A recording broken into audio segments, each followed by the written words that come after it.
السلام عليكم ورحمة الله وبركاته.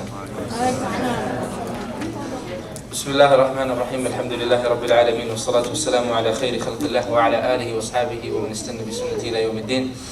We begin in the name of Allah, the most gracious, the most merciful. We ask Him to send His peace and blessings upon His last and final prophet and those who follow His way until the end of time.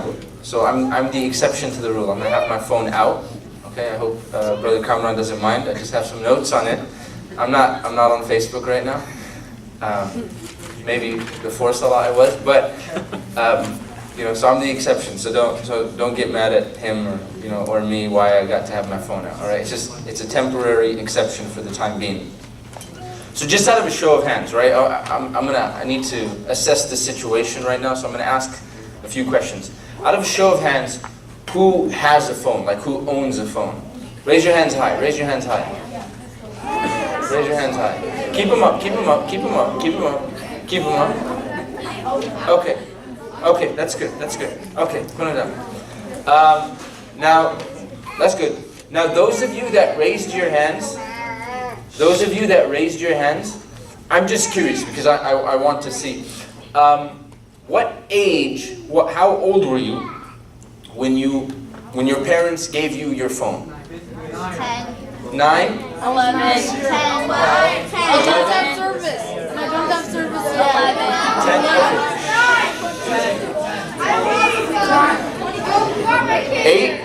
8? Okay. You can stop now. Ahmed, you have a phone? Huh? There was no service. Side phone. Okay, no. So when we say had a phone, I mean phone with service. Okay. Oh. Okay. A phone with service. Wait. 12?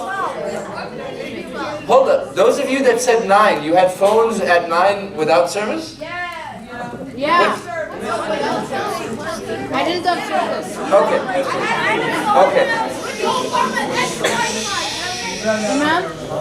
Ma'am, do you count like phones that have service along with Wi-Fi? Like they need Wi-Fi to have service?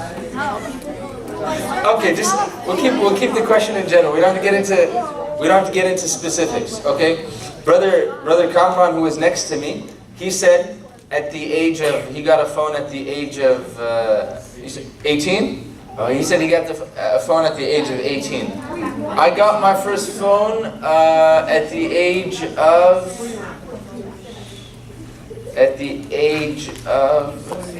16, which was like 2 years ago. No, not 18 yet. Not 18. That was part of the joke. Not 18. I got my first phone when I was 16. I think I was a junior in high school. I had just started my junior year in high school. Okay.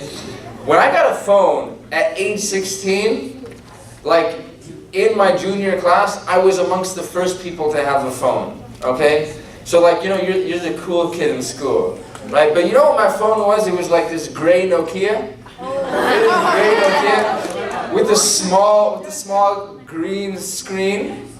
The coolest thing you could do on it. Hold on. You guys don't know about this. See, because you guys have had smartphones and big screens. What you guys missed out on, and maybe Kamran, you can relate to this. What you guys missed out on, those Nokia phones. The coolest thing you could do on it, and you might never get to experience it, was that game Snake. I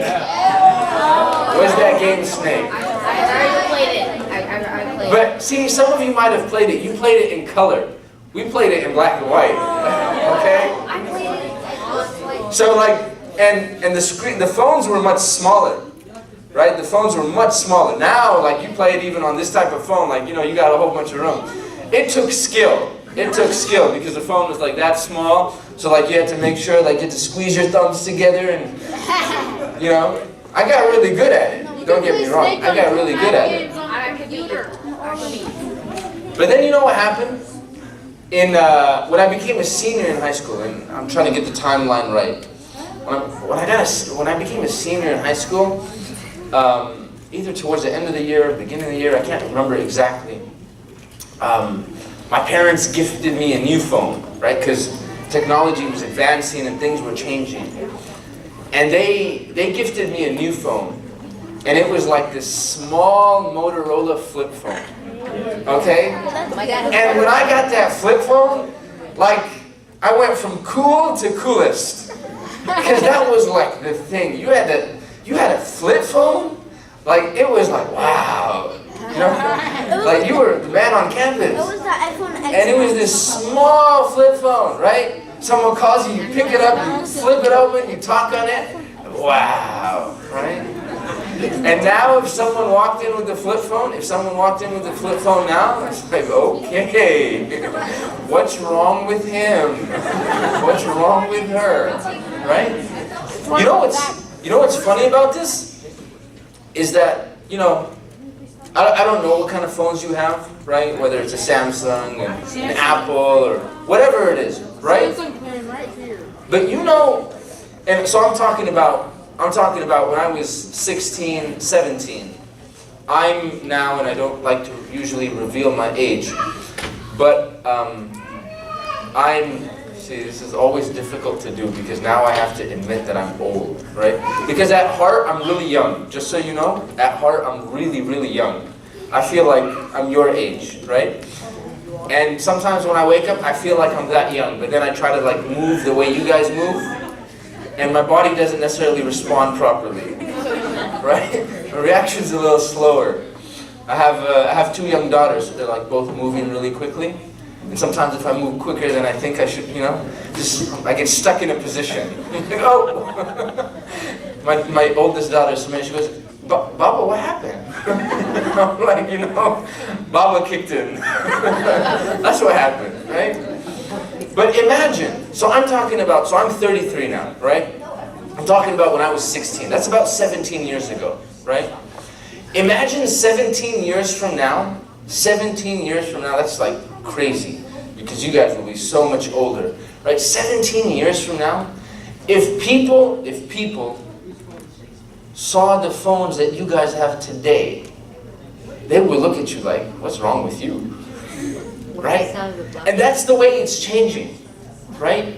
Because right now, what we consider so important, so vital to our life, 17 years from now, we won't even care about it ourselves. It'll be like an ancient story. So when you tell your children, when you tell people that are younger than you, that when I was, you know, in 2018, when I had this phone, I was like, cool. They're like, well, they'll laugh at you, right? Like, okay, well, you're kind of outdated. Like, no one really cares about that. Because that's what happens with technology when it's advancing so quickly.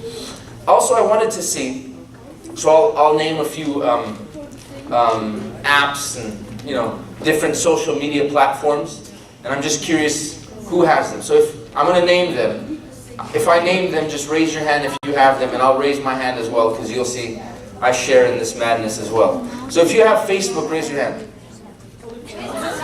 I know, Facebook is outdated, but hey, look, we got a few hands. Facebook?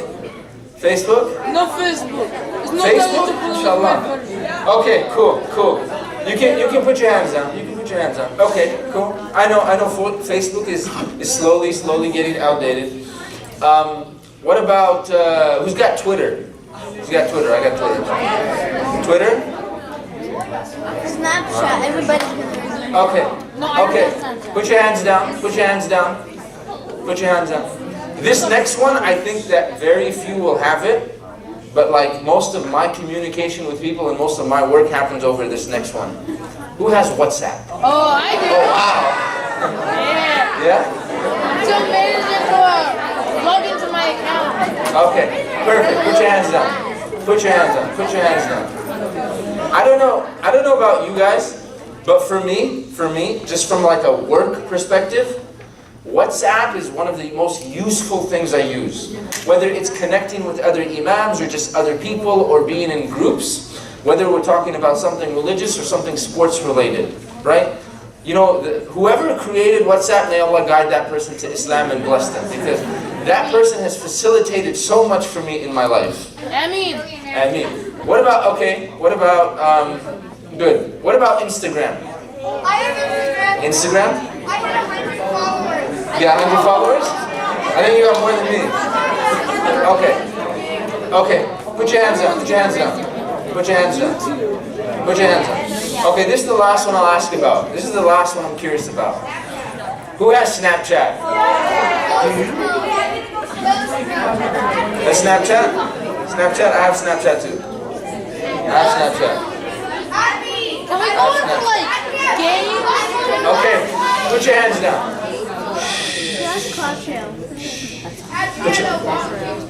Put your hands down. Put your hands down. Put your hands down. Okay. So really quickly, I just want to know which one's more popular. And let's try to stay in control of ourselves. Which one's more popular, Snapchat or Instagram?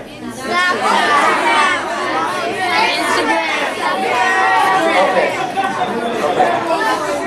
So it seems like our social media scholars, which are you guys, that you guys have differed with one another, and it's a valid difference of opinion. It seems like you guys are social media experts and scholars, and you guys seem like there's a valid difference of opinion.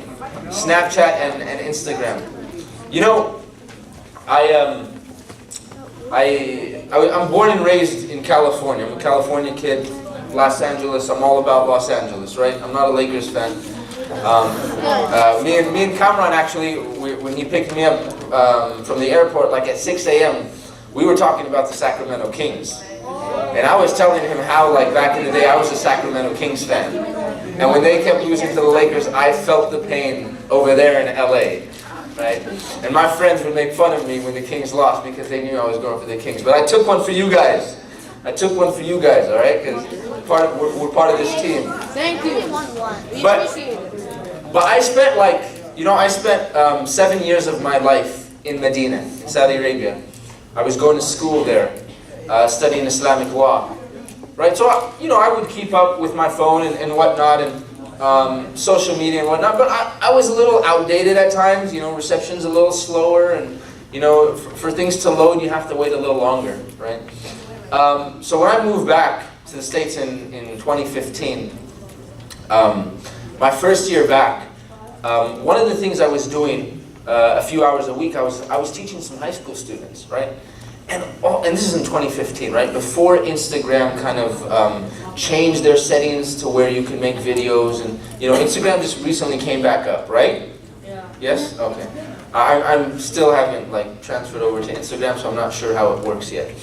But my high school students, they kept talking about Snapchat, right? And they kept talking about one person on Snapchat who was really popular at that time. Kamran, do you know who it is? Another one. Katy Perry. I kept hearing about DJ Khaled. And everyone was like, another one, and bless up. And I'm like, what are you guys talking about? Like, what are you guys talking about, right? So one day, one of the high school students, I was like, look, man, I'm kind of tired of being behind, and I don't know what you guys are talking about, and I'm tired of this. So I came up to him, I was like, look, here's my phone. I downloaded Snapchat. I need you to make me an account, right? And whoever you guys are following, I want to follow them too. I want to see what's going on, right? And I'm like, add this guy, DJ Khaled. Let's see what this guy's about, right? So, he set up my account. He showed me how it works. That this is how you make a video. You can do the time, the weather, and all this other fun stuff, the location. I'm like, all right, how do you follow someone? What do you do? I'm like, okay, this seems kind of interesting, right? So the first few days, the first week, I was like, I don't know about this. Right? Then I logged in one day, and I was like, let's take a video or something. And a few friends responded, like, oh, that's cool. Just started being a way I communicated with people. Then one day I was like, all right, I'm gonna do this now. I'm gonna watch this DJ Khaled guy. Who is this guy? Who is this character, right? So I watch it the first day. And I'm gonna be very blunt now, and I'm gonna try to joke around and be serious at the same time. He's got some stuff on there that's just straight haram. That's just, we shouldn't be watching, okay? But then he's got some other stuff on there where he's talking about his life. And then at one point he had a son, right? And he makes these funny comments, or the way he acts, it's entertaining, right? It's entertaining. And then he's got these catchphrases. And sure enough, the next day I was like, hey, let's see what DJ Khaled was up to, right? Third day, let's see what DJ Khaled's up to, right? Seventh day, let's see what DJ Khaled's up to. And I kid you not, at my age, right? And me being quote unquote a scholar and someone who studied, right? It kind of became within those first few weeks, if I didn't get my dose of DJ Khaled, I felt like it was an incomplete day. Because I was like, you know, what happened in DJ Khaled's life today? Because I have to know, because like I'm part of his life now. Because I follow you on Snapchat, right? But then, as I watched it more and more, and I'm like, so this is so pointless. I'm like, who is this guy? Like, why do I even care about this guy? This guy doesn't care about me. I don't want to get into the discussion if he's Muslim or not. I don't really care. But why am I watching this? Why am I watching him flaunt his money? Why am I watching him promote alcohol and all these other things? Like, what does that have to do with me? What does that say about me as a person if I feel that I'm incomplete, or like my day wasn't complete, or I didn't get my dosage of entertainment if I didn't watch this guy? And at my age, and you guys are much younger, so you guys are more susceptible to these influences, right? And that's not a bad thing. I'm not saying that you know, to look down upon you, right? But as you get older, right, the influences in your life, or the things that can become influential on your life, they kind of become less and less powerful. Not all the time, but sometimes. So I was like, man, if that's me, and I feel like I gotta watch this guy, or I gotta watch other certain, you know, friends of mine, then what about your age range? Like, the stuff he's putting out there. You know, don't think, by the way, don't think all these people that you follow and you check on a daily basis, it's random. It's not random. You know, these apps and these people, they do studies about what they can do, what they can post, what they can say, that will ensure that you continue to be addicted to them, that they want you to be addicted to them. They don't care about your general being, that whether you're in good health or sick or struggling financially or got a new phone or an old phone. All they care about, as long as you got Snapchat, they want to make sure that you open up their channel. Because they need to make sure that they're influencing you. And sometimes we're fooled into this concept of like, oh, we're part of this celebrity. Or like, I'm a fan of this person. And like, you know, what they do, it matters on my life. They don't really care about us. You know, when I used to watch sports really heavily, I still watch sports, but not as heavily, but when I used to watch sports as heavily, you know, you begin to have this connection with certain teams, right? And when I was young, like, you know, if my team lost, like if they lost in the finals or in the Super Bowl, or like in the World Series, if they lost and it was like they barely lost, you know, like the tear would come down. I'd be like, oh God, right? I remember one of my teams, they lost in basketball, I won't say who, but it was like the 7th game, they lost the series and they lost like on a buzzer beater. I was so demoralized, I was so like just broken inside. I didn't go to school the next day. I was like, man, we lost. And everybody knows I cheer for them and they're going to make fun of me. And we lost. Right? But as you get older, you're like, look, I can still like sports. But at the end of the day, like, those athletes, they get paid whether they perform or not. They're going to get paid their contract. They're going to go home. They're going to go happy. Right? And it's like us that's sitting back like, oh, man, that's so sad it happened to them. I wish. I'm just so sorry. I'm so tired of seeing them lose again and again. I just feel bad for them. They don't care. They don't care. They're getting paid. You know who's losing out on being productive? You and I, because we're just sitting there watching them on our phone, on our tablet, on our television, and we're not out being productive. You know, being addicted to these gadgets, and don't get me wrong, I spend a lot of time on my phone, right? But I try to make sure that the time I waste on it, and there is time I waste on it, is minimal, right? But when I open my phone, I'm like, look, I have to do X, Y, and Z. I have to be productive right now. And don't get me wrong, I'm not going to come here today or tonight and say, hey, don't use your phones at all and don't play games and remove your Snapchat and your Instagram. I'm not going to do that. I know you're human beings, because when I was younger, there were things I did in my free time. On Friday night, after a long week, I get home and my wife's asleep, my daughters are asleep, and I'm like, okay, I have work to do for the next upcoming week, stuff I have to prepare for, lectures and talks. Sometimes I just want to relax. I just want to relax. I don't want to do work, I just want to relax. So I'll open my phone, I'll be like, okay, I got 15, 20 minutes, 30 minutes. What am I gonna do right now, right? So I'll watch something cool, right? One of the favorite things I like to do personally, and for you guys it might be checking these different social media platforms. One thing I like to do, Kamran, you might be able to relate, is I go on YouTube, right? I'm a huge YouTuber, okay? But listen, disclaimer. When I say I'm a huge YouTuber, I watch a lot of lectures.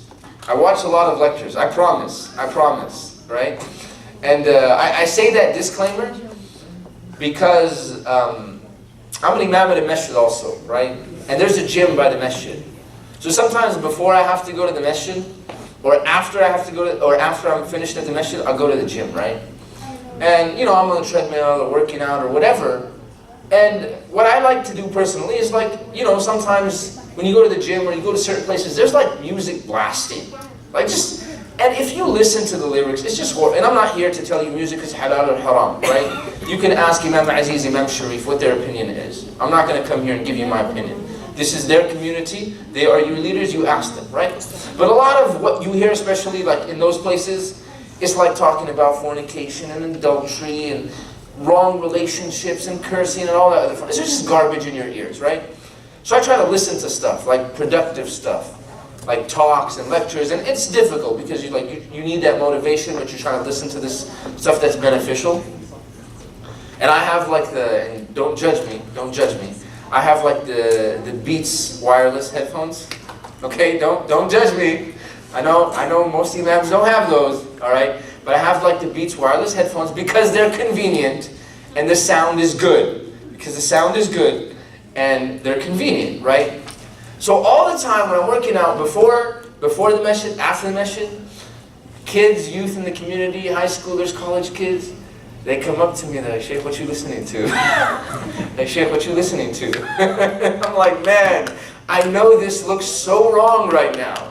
You think I'm looking in, you think I'm listening to, some music or some cursing, this and that. So I take it my phone, I'm like, look, I'm listening to this Islamic lecture on YouTube. They're like, I bet you are, Sheikh. I bet you are, right? And then when I go to the masjid and I try to tell the people, I'm like, hey, be careful what you listen to, and don't listen to cursing.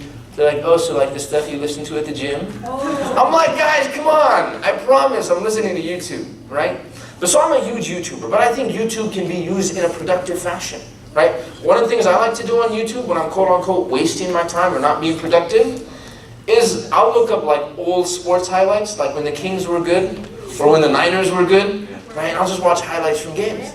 30 minutes, I'm done, I'll go to sleep. I realized I wasn't productive in those 30 minutes. I realized I wasn't productive in those 45 minutes. But at the same time, I realized myself, my heart, right, it just needs some downtime. I need some relaxation. Why I bring that up, I'm not going to come here and tell you not to bring your phones, right? Or not to use your phones. The lecture was titled, Fiqh of Phones, right? In Islam, something can take, generally, just to make things easy, something can take one of 5 rulings, right? It can either be obligatory, it can either be recommended, it can either be permissible, it can either be disliked, or it can be prohibited, right? So for example, what's an example of something that's obligatory? Yes? The Dhuhr prayer, perfect. The Dhuhr prayer is obligatory, great. What's an example of something that's recommended? Someone else, one of the sisters. Yes? Jumu'ah for men is obligatory. So something else. One of the sisters. For girls. For girls, okay. What do you... No, go ahead, say it. Prayers. Well, okay, besides the obligatory prayers, you're talking about the sunnah prayers. Like, for example, praying 2 rak'ahs after Maghrib, or 2 sunnahs before Fajr, right? That's an example of something that's recommended. What's something that's permissible? Just permissible, it's not obligatory, it's not recommended. What's permissible? What? Quran. Well, except I'm here in the halaqah. Like reading Quran? Yeah. Reading Quran is recommended. What's an example of something that's permissible? Making dua. Making dua is recommended. Fasting on Ashura is recommended. Eating and drinking. There we go, Brother Hisham. Right, Hisham, right? Eating and drinking. Eating and drinking is permissible. No. Sleep. Eating and drinking halal food is permissible. We're all gonna get all technical. We're like, hey, we know Islamic law too. Okay. I know some. But sleeping is permissible. I know although our bodies sometimes feel like it's obligatory, right? Sleeping is permissible. What's an example of something that's disliked? Smoking. Huh? Smoking. Smoking, I lean towards the opinion that it's impermissible. What's an example of something that's disliked? Yes? Like really sweet salad. I like tastes like. Okay, I'll give you an example of something that's disliked. An example of something that's disliked is delaying your prayer, right? So for example, Dhuhr prayer, we said it's obligatory. But like delaying your Dhuhr prayer all the way till about the time's about to end, right? That's something that's disliked, right? What's an example of something that's haram, that's not going to change? Eating pork, drinking, all of you guys know, mashallah, everyone knows the harams, right? They're like, you know that one thing you saw on DJ Khaled's Snapchat? That's haram, mashallah. We got the haram down, right? Mashallah. Scholars in haram, all of us. But not in doing it, in knowing it. But, just to clarify, right? But like pork is haram. So, what's the ruling on using a phone? What's the ruling on using a phone? So I gave you 5 possible options. Obligatory, recommended, permissible, disliked, and haram. What's the ruling on using a phone? Sister?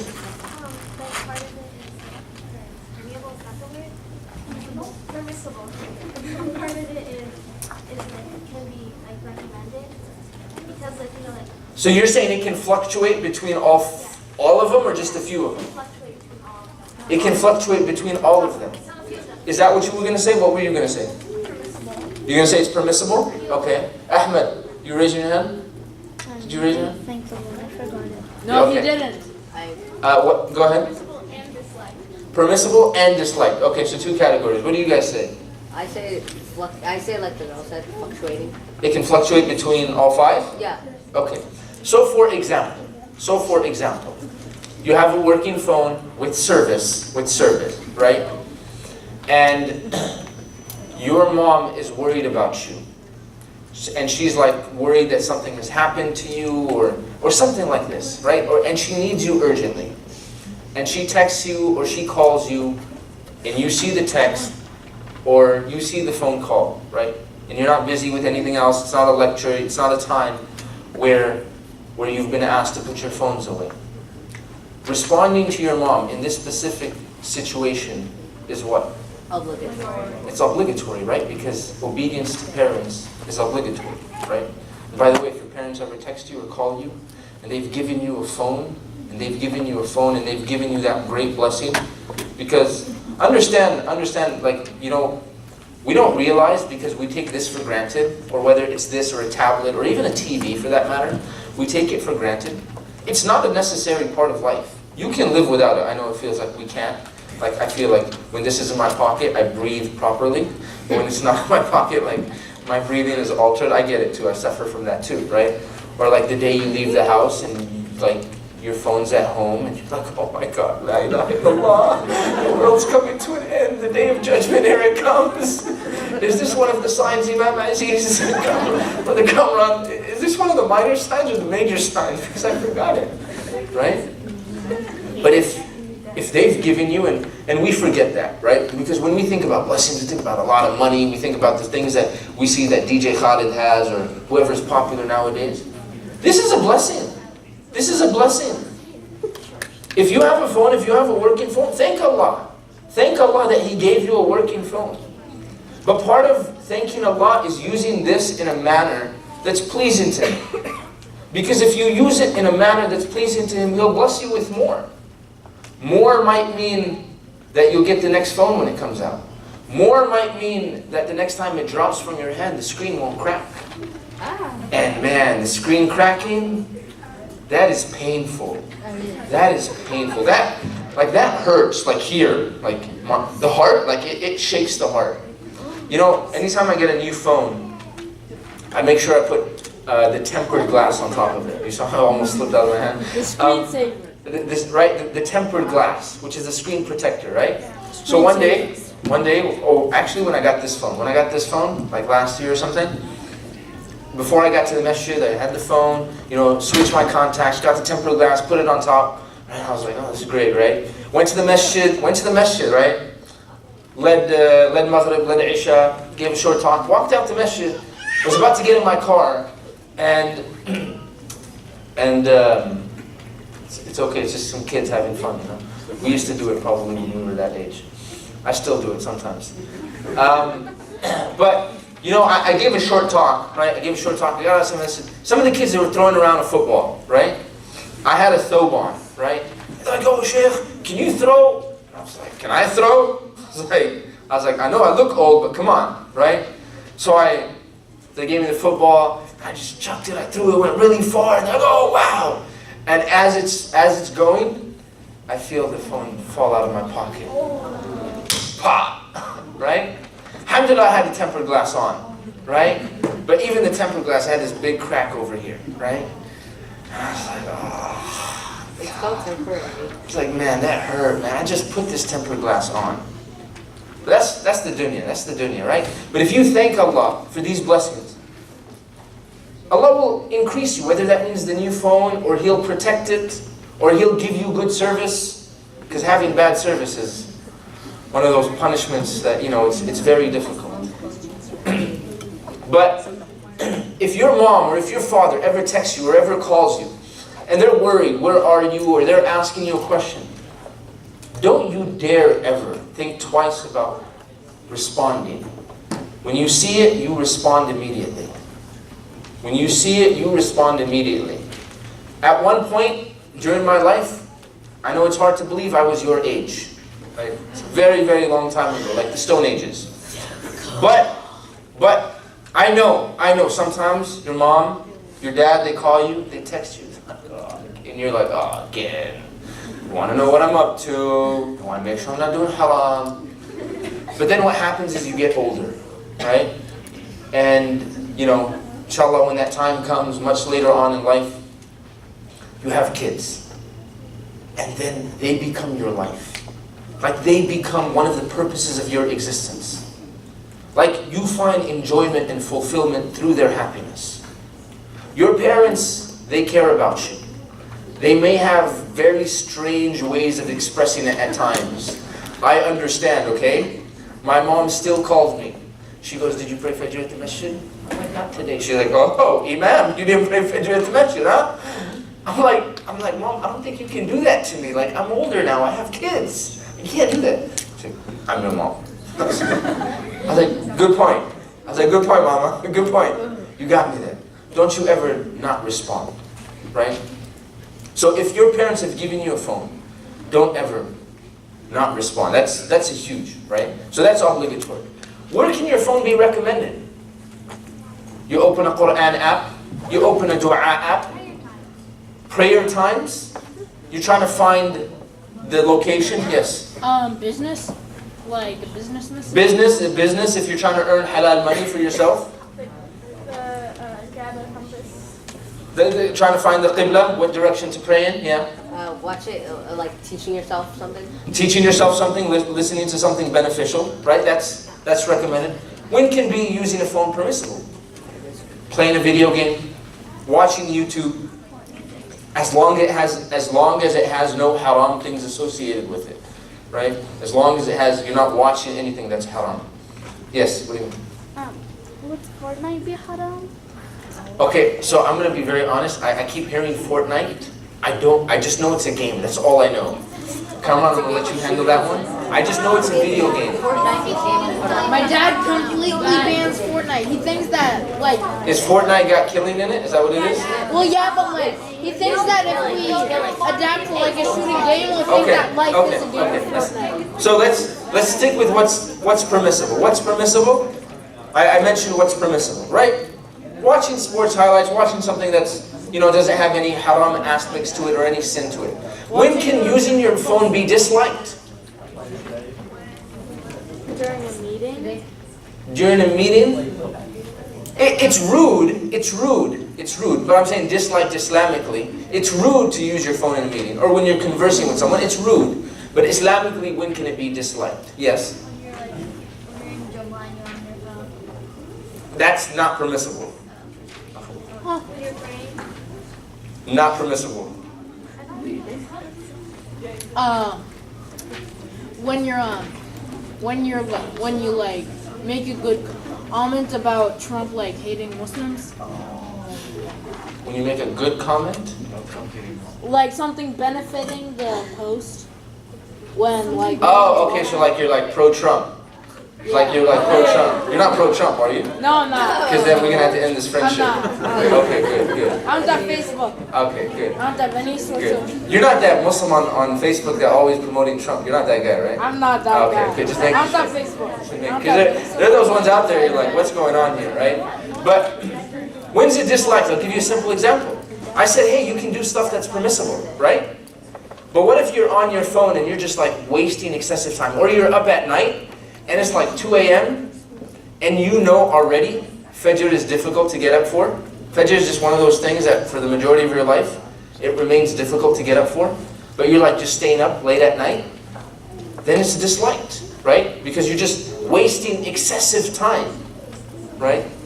Or you're talking about matters and you communicate with people about things that don't even concern you and it's just consuming your life. It's disliked.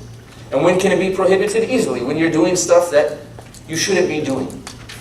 Now, I think all of us understand that we're slaves of Allah. Yeah. That we're servants of Allah. Allah has placed us on this earth for a purpose. Right? To serve Him. To worship Him. Right? And do you realize that sometimes our phone addiction, it's like as if we're serving our phones. Like this gadget has become so powerful. Sometimes it's as if we're slaves to our phone. You know, I was reading studies this week, and it says, and obviously each person is different, but they said the average phone user, think about this, the average phone user checks their phone over 200 times a day. If that's not slavery, then what is? This thing says jump. You know how it says jump? It gives you a notification. And you say, how high? How many notifications today? Who liked my post? Who watched my Snapchat? Right? Who watched my video? Right? Or who didn't I watch? We've become slaves to this. You know, one of the scholars, he says something very beautiful. He says that a sign that Allah subhanahu wa ta'ala has become distant from a person, a sign that Allah subhanahu wa ta'ala has become distant from a person, is that person becomes attached to something else instead of Allah. Isn't it strange that Allah created us, Allah blessed us with this, Allah blessed us with the ability to speak and health and movement and all of this, yet we're in slavery to our gadgets and social media, more so than we're in slavery to Allah subhanahu wa ta'ala. And slavery or being in servitude to Allah subhanahu wa ta'ala is one of those servitudes that's praiseworthy. Generally, you don't want to be described as a slave. But in your relationship with Allah, you want to be described as a slave. In a relationship between human beings, no one wants to be described as a slave. But yet, we haven't even become slaves to human beings. We've become slaves to things that are not human beings, which is even worse. You know, when I was younger, and if you wanted to do haram, you had to put a little effort inside of it. You had to go somewhere. You had to wait till your parents went to sleep and like check different channels and see what's on that your parents don't want you to watch. But like, when I was younger, you had to work for haram. Like if you wanted to do it, you kind of had to go out of your way to search for it. Come on, does that make sense? You kind of have to put in an effort to do haram. The problem or the difficulty with the times that we live in now and the times that you guys have been raised in or growing up in is haram is at your fingertips. It's literally at your fingertips. And you can do it and no one will know about it. And I understand that that makes your life even more difficult. That makes the challenges even more difficult.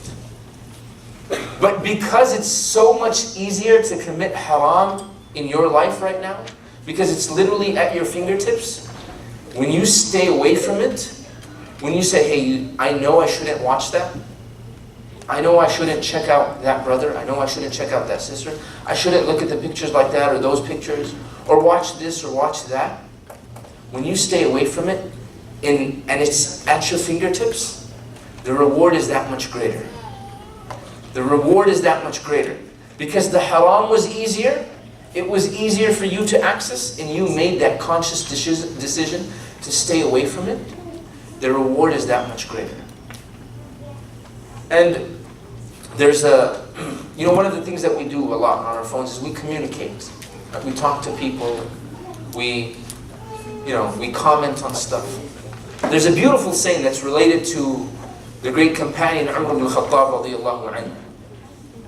He says that whoever talks too much will make many mistakes. Think about it, it's logical. The more you talk, the more mistakes that you'll make. There's a reason Allah gave us 2 ears and 1 tongue, so that we could listen more and talk less. Yet, we want to talk more and listen less. So he said, whoever talks too much, then they'll make too many mistakes. You'll keep messing up. You'll say the wrong thing. One of the things we forget is that, when you say something to another person verbally, the person's in front of you, when you do something, we realize, okay, these are my actions, and sometimes we forget it, but we realize that I'll be held accountable for these actions, right?